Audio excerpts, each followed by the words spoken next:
Hello बच्चों, क्या हाल चाल है। आज बच्चों हम पढ़ेंगे मैथ के बेसिक से आपके जो क्वेश्चंस जो बोर्ड में पूछे जाएंगे उसके बारे में आज हम पढ़ेंगे, जो यूपी बोर्ड की एग्ज़ाम में पूछे जाते हैं। पहले हम शुरू करते हैं बच्चों लघुत्तम से, देखते हैं लघुत्तम समापवर्तक में, उसके बाद आगे हम बढ़ते हैं।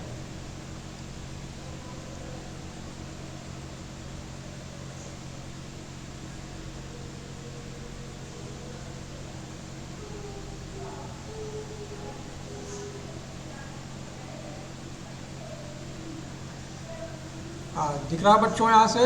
हाँ देखिए, लघुत्तम समापवर्तक का मतलब क्या होता है। महत्तम समापवर्तक, जिसको अंग्रेजी में बोला जाता है बच्चों ग्रेटेस्ट कॉमन डिवाइजर या जीसीडी कहा जाता है। दो या दो से अधिक संख्याओं का वह सबसे बड़ी संख्या होती है, यानी बड़ा संख्या लिखा है लेकिन बड़ी संख्या समझिए, उन सभी संख्याओं को पूरा विभाजित कर दे। जैसे बच्चों समझिए यहाँ पर, जैसे हम ले रहे हैं 24 और 36 का ले रहे हैं, तो 24 का हम पहले भाजक बनाते हैं कि यानी 24 किस किस संख्या से कट जाएगी। तो बच्चों जब हम भाजक बनाएंगे तो इसको सबसे पहले छोटी संख्या से हम काटेंगे। जैसे हम यहाँ 2 से काट रहे हैं तो ये कट जाएगा, 2 1 के 2, 2 दूनी 4, इस तरह काट लेंगे। फिर 2 से कट जाएगा, फिर इसको हम काट लेंगे, फिर कितना हो जाएगा 2 छंग 12 हो जाएगा। फिर 2 से काटिए, 2 त्याई 4, 3, अब 3 से कट जाएगा। तो जो जितनी संख्याएं हमको मिलेगी ये क्या कहलाएगा, 24 का भाजक। तो ये 24 का भाजक जो हमारा बना बच्चों 2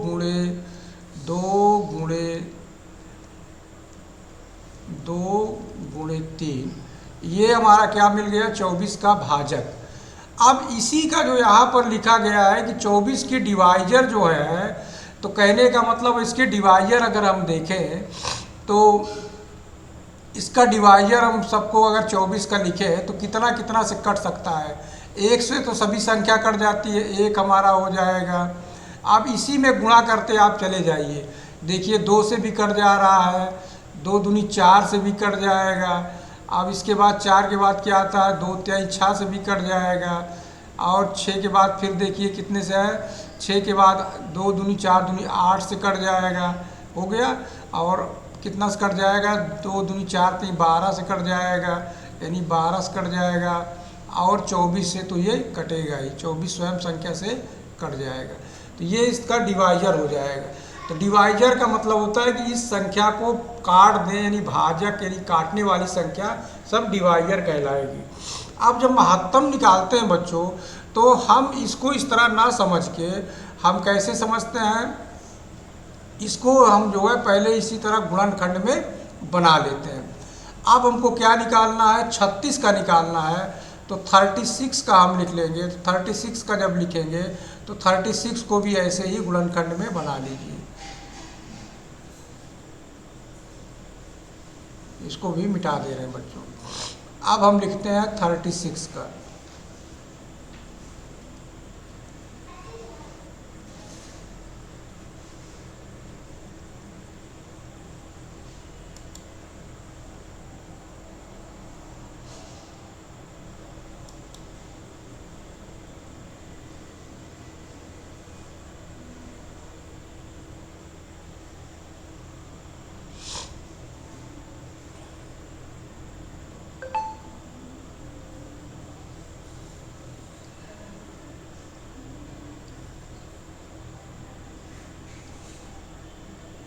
हमें क्या निकालना है, 24 और 36 का महत्तम निकालना है।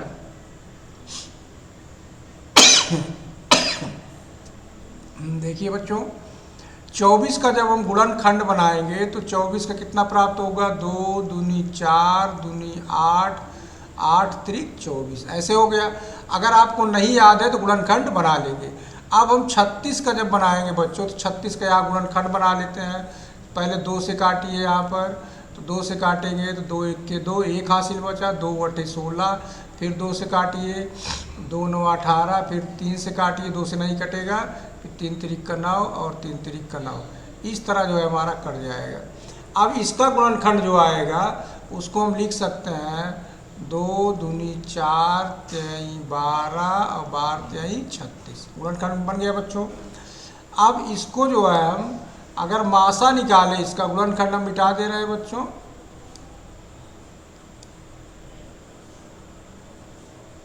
अब इसका अगर हम क्या लिखेंगे बच्चों, मासा लिखेंगे। मासा का मतलब क्या होगा, महत्तम समापवर्तक। तो मासा जब निकालने लगते इस तरह गुणनखंड में, तो जो दोनों में रहेगा उसको लिखेंगे एक। हमने जो दोनों में लिखा 2 मिल गया गुणे, फिर एक हमारा ये 2 मिल गया, फिर हमने 2 उतार लिया। अब जो दोनों में नहीं मिल रहा उसको नहीं उतारेंगे। अब देखिए यहाँ एक 3 हमारा मिल गया, एक हम यहाँ पर 3 उतार लेंगे। क्लियर हुआ बच्चों। जो दोनों में मिलेगा उसी को हम उतारेंगे। तो अब इसको गुणा कर लेंगे तो 2 दूनी 4 3 12, तो महत्तम कितना हो जाएगा इसका, 12 हमको प्राप्त हो जाएगा। एक तो ये प्रथम विधि इसको मान सकते हैं कि एक प्रथम विधि हमारी इस तरह है, प्रथम विधि एक इस तरह निकाल सकते हैं। इसको हम कहते हैं प्रथम विधि को हम क्या पढ़ते हैं बच्चों, गुणनखंड विधि। क्लियर हुआ बच्चों। अब दूसरा जो हमारा होता है वो भाग विधि, जिसको हम कहते हैं भागफल विधि। भागफल विधि उस विधि में कैसे करते हैं, अब जो सबसे छोटी संख्या है, जैसे हमारी 24 है और 36 है, तो 24 36 का क्या करेंगे, हम भागफल विधि से निकालेंगे। तो जो छोटी संख्या रहेगी उससे हम भाग करेंगे बड़ी संख्या को इस तरह।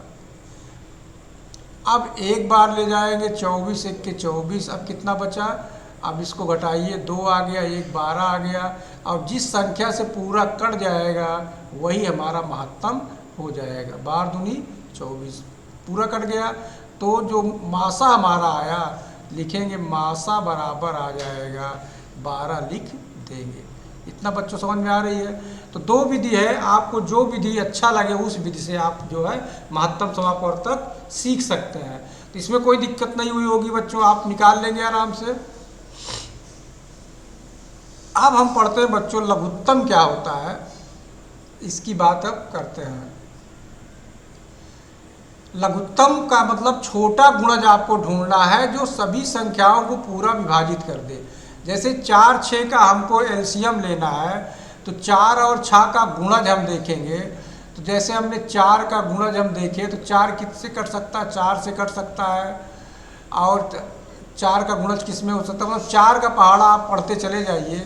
तो 4 दूनी 8, 4 3 12, 4 चौक 16, 4 5 6 20, 4 6 24, डैश डैश इसी तरह होता चला जाएगा।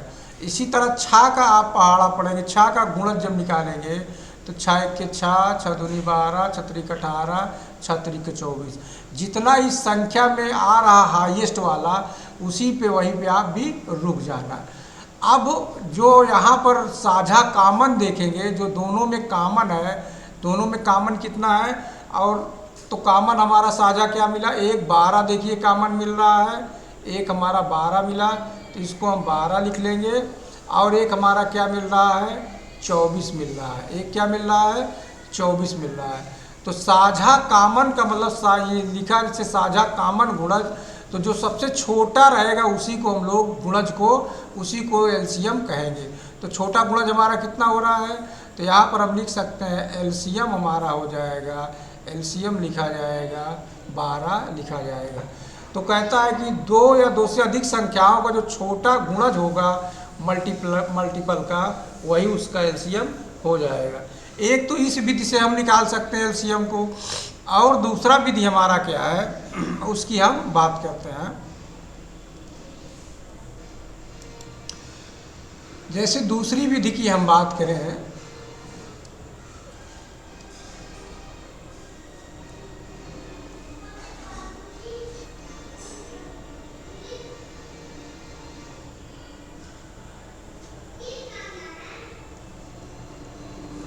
दूसरी विधि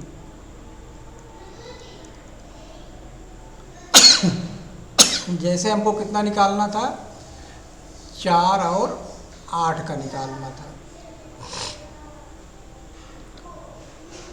कितना था फिर से देख लीजिए, कितने कितने का था, 4 और 6 का था। 4 और 8 नहीं बल्कि 4 और 6 का था।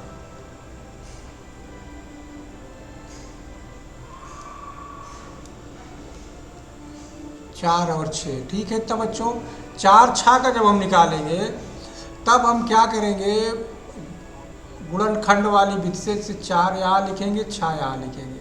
अब इसको काटना शुरू करेंगे, 2 से काटेंगे, 2 दूनी 4, 2 तिहाई 6, फिर 2 से काटेंगे, 2 1 के 2, 3 नहीं कटेगा जो कहते हो, फिर 3 से लिख देंगे, फिर आ जाएगा 1 और 1। जब पूरा कट जाएगा तो गुणनखंड हमारा कितना आया, गुणनखंड जो आया हमारा 2 दूनी 4 तिहाई 12, कितना आ गया इसका एलसीएम, एलसीएम हमारा आ गया 12। एक ये विधि हो गई। अब दूसरी विधि हम एक विधि और बात करें, जैसे हमको 4 और 6 का निकालना है तो इसका हम गुणनखंड बना लेते हैं। 2 दूनी 4 हो गया, अब इसको लिखेंगे 2 तिहाई 6।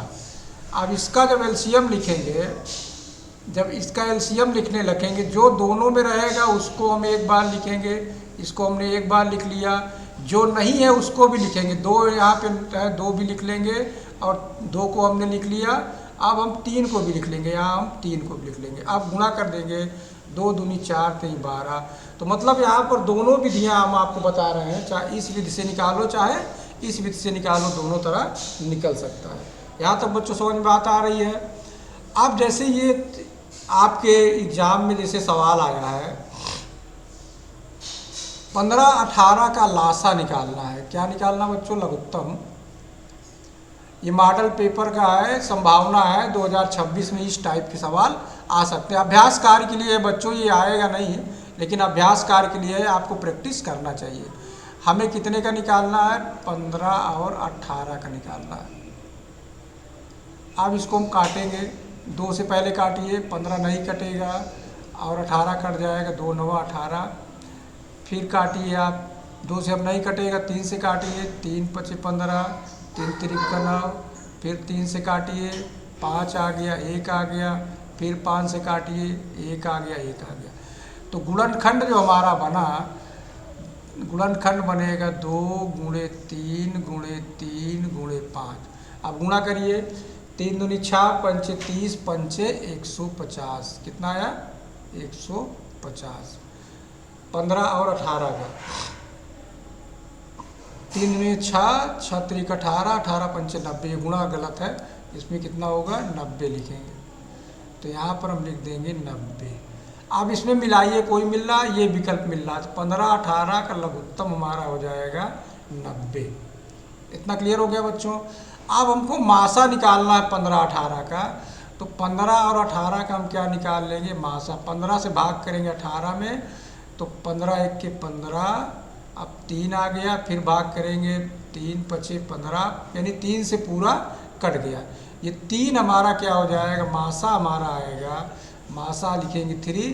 तो यहाँ पर हम लिख देंगे इसका 15 18 का मासा कितना आएगा, 3 हो जाएगा। इतना क्लियर हुआ बच्चों। अब इसके बाद हमको क्या 18 24 का मासा निकालना है, 18 और 24 का मासा निकालना है। 18 3 का 24, पूरा पूरा कट गया, तो जो पूरा पूरा कट जाएगा वही मासा हो जाएगा। तो 18 हमारा जो है इसका मासा हो जाएगा। 18 3 का 24 नहीं होगा बच्चों, ये भाग गलत है। क्या होगा ये, पहले एक बार ले जाओ, 18 3 का नहीं, 8 3 24 होता है, 18 3 का नहीं होता है। तो 18 1 के 18, अब आ जाएगा 6, अब फिर 18 में भाग करिए, 6 3 का 18, अब पूरा कटेगा।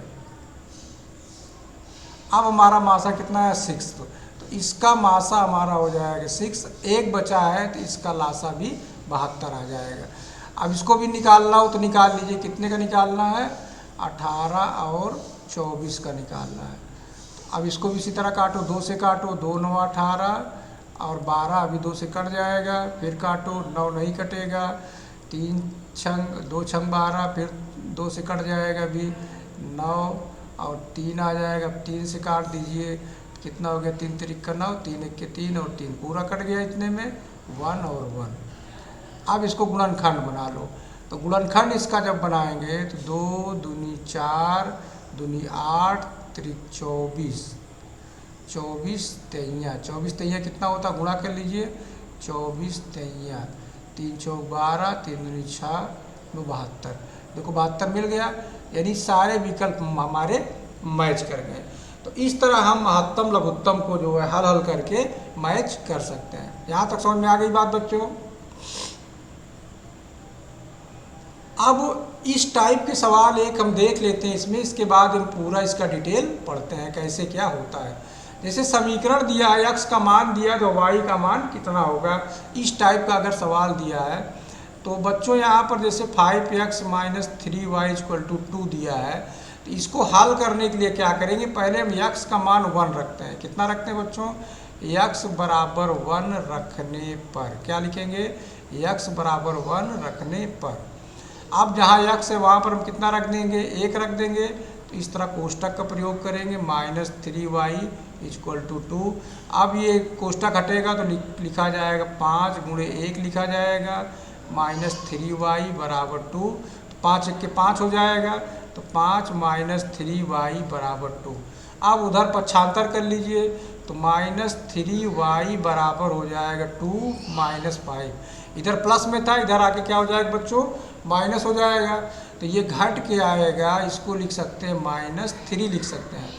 माइनस 3y बराबर माइनस 3, तो माइनस माइनस दोनों तरफ प्लस हो जाएगा। तो y बराबर लिखेंगे 3/3, तो 3 से 3 कट जाए, कितना आ गया बच्चों 1। यानी y का मान भी 1 हमको प्राप्त हो जाएगा। इस तरह हम जो है समीकरण को निकाल सकते हैं। सरल है बच्चों, कोई कठिन नहीं है। आगे बढ़े।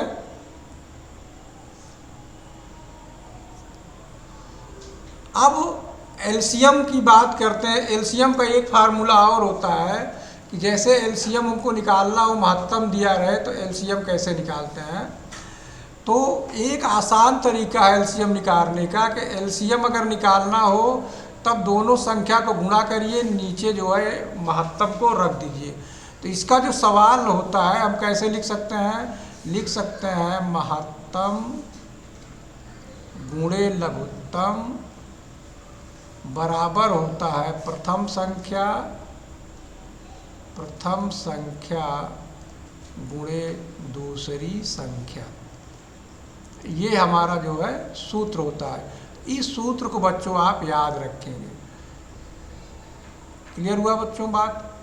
अगर हमको मासा निकालना है तो मासा जब निकालेंगे तो ये नीचे चला जाएगा लासा। तो पहली संख्या मान लेते हैं a है, तो a हो जाएगा गुणे दूसरी संख्या b है, बटे क्या लिख लेंगे, लासा। इस तरह लिख लेंगे। अगर हमको लासा निकालना है, मासा दिया है, तब हम क्या लिखेंगे, a गुणे b लिखेंगे, बटे लिख देंगे मासा। मासा को नीचे ला लेंगे। तो ये भी दोनों चीज़ को हम इसको भी सूत्र को रखे रहेंगे दिमाग में, जिससे हम लगा सकें। ठीक है बच्चों, आगे बढ़ते हैं। अब इस समीकरण की बात हम करते हैं बच्चों। जैसे हमारा ये गणितीय समीकरण है, अननोन दिया, हम खोजते हैं कि इसमें x की वैल्यू ज्ञात करो। जैसे लिखा है 2x + 3 बराबर 11 है, तो x का मान निकालो कितना होगा। तो बच्चों इस तरह सवाल में हम क्या करते हैं कि जो चीज़ है इसको इधर पक्षांतर करेंगे। तो यहाँ पर जैसे लिखा है लाइनियर इक्वेशन कैसे हल करते हैं, कोई अज्ञात है तब उसको जो है हम ये किए, लेकिन इस विधि से आपको नहीं समझना है। इस तरह में आपको कठिन लगता है। इसमें हम क्या समझेंगे कि इसमें हम देखते हैं कि 2x को यानी 3 को उधर ले जाओ तो 11 माइनस 3, इधर प्लस था इधर आके माइनस हो गया। अब 11 से 3 घट जाए कितना आएगा, 8 आ जाएगा। जब 2x बराबर 8 आ गया तो x का मान रखेंगे तो 8/2 हो जाएगा। इसको काट देंगे 2 चौक 8, तो x का मान कितना मिलेगा, 4 मिल जाएगा। यानी x का मान हमको 4 प्राप्त हो जाएगा। तो किसी अननोन का मान पता करने के लिए हम इस तरह प्राप्त कर सकते हैं। निकल जाएगा इस तरह का सवाल बच्चों, कोई दिक्कत नहीं होगी। अब कुछ अभ्यास वर्क है जो हम आपको प्रैक्टिस करा रहे हैं, इसको देखिए और समझिए। जैसे ये अभ्यास वर्क है, ये 2x + 5 बराबर 13 है। तो इसमें अगर मान x को निकालना हो तो 2x + 5 बराबर 13 दिया है। तो इसको अगर हम 2x को लिखेंगे, 2x बराबर लिखेंगे 13 माइनस 5 हो जाएगा। अब घट के कितना आएगा, 8 हो जाएगा। तो 2x बराबर लिखेंगे 8 के, तो जब हम यक्स को लिखेंगे तो यक्स बराबर लिखेंगे तो 8/2 हो जाएगा, इसको हम काट देंगे 4 हो जाएगा तो कितना आ जाएगा 4 प्राप्त हो जाएगा। यानी इसका यक्स का मान इस वाले में कितना आएगा 4 हमको प्राप्त हो जाएगा। इसी तरह अगर माइनस लगा है दूसरे समीकरण की हम बात करें बच्चों तो 3x - 7 = 11 दिया है। तो जब 3x लिखेंगे तो उधर 7 ले जाएंगे तो 11 धन 7 हो जाएगा, 11 7 जुड़ के कितना होगा बच्चों 18 हो जाएगा। तो लिखा जाएगा 3x = 18 के, तो x का मान हो जाएगा 18 बटे में जाएगा 3, तो 3 छंग 18 तो कितना हो जाएगा 6 आ जाएगा। तो यहाँ पर x का मान कितना आएगा 6 प्राप्त हो जाएगा। अब इसमें देखते हैं दोनों तरफ x है तो x को हम एक तरफ करेंगे और अंकों को एक तरफ करेंगे। यहाँ पे लगाते हैं, देखिए ऊपर का मिटा दे बच्चों।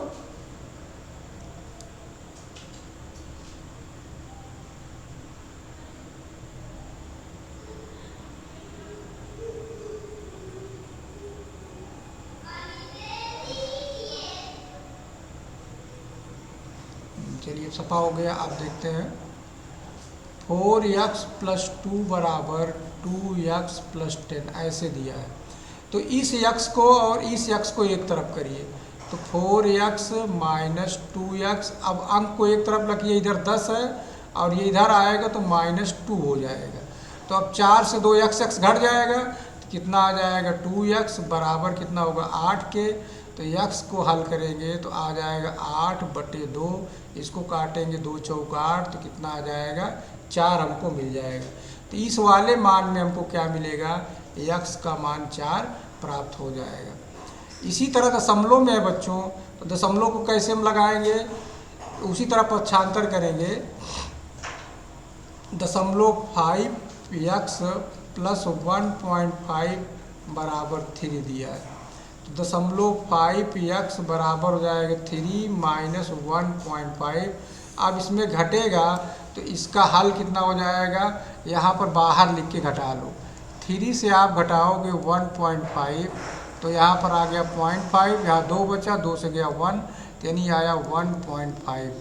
तो जब x निकालोगे तो x बराबर 1.5 बटे 0.5, पॉइंट हटा दो बाहर चला जाएगा, 5 × 15 तो कितना आ गया x का मान 3। तो यहाँ पर इसका x का मान 3 प्राप्त हो जाएगा। अभी इस समीकरण को द्विघात को अभी नहीं लगाते हैं बच्चों, केवल अभी आप जो है रैखिक समीकरण को समझिए। रैखिक जो समीकरण है हमारा कैसे लगाया जाता है उस पर आज हमने आपसे चर्चा किया। अगर आपको समझ में आएगा बच्चों तो हमारे वीडियो को लाइक और सब्सक्राइब जरूर करेंगे। धन्यवाद बच्चों।